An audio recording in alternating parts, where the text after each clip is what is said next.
L'appel lancé par les routiers pour protester contre l'écotaxe a mobilisé de nombreux camions, 4500 selon les organisateurs et 2200 selon le ministère de l'Intérieur.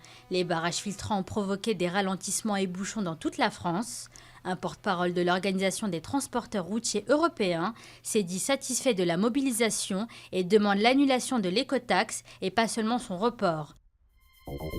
La mère de la fillette tuée s'est rendue à Berck pour mettre fin au jour de son enfant, a indiqué le parquet de Boulogne-sur-Mer où elle a été déférée. Au cours de sa garde à vue, la mère a expliqué qu'elle avait déposé sa fille de 15 mois, vivante sur la plage alors que la marée montait. Un hélicoptère de la police s'est écrasé vendredi soir sur un pub à Glasgow en Écosse. Au moins une personne est morte et une trentaine ont été hospitalisées. Selon des témoins, l'hélicoptère a chuté comme une pierre sur le toit du pub où une centaine de personnes assistaient à un concert. L'appareil transportait 2 officiers de police et un pilote civil. Une enquête est en cours pour déterminer les circonstances de l'accident.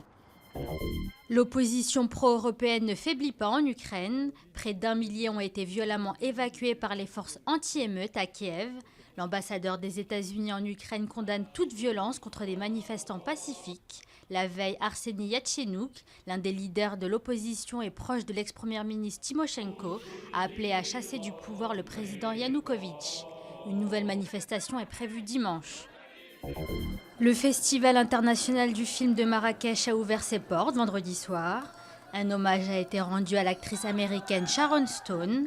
Le film scandinave est également à l'honneur à Marrakech. Présidé par Martin Scorsese, le jury de cette 13e édition est composé notamment du réalisateur germano-turc Fatih Akin et de la comédienne française Marion Cotillard.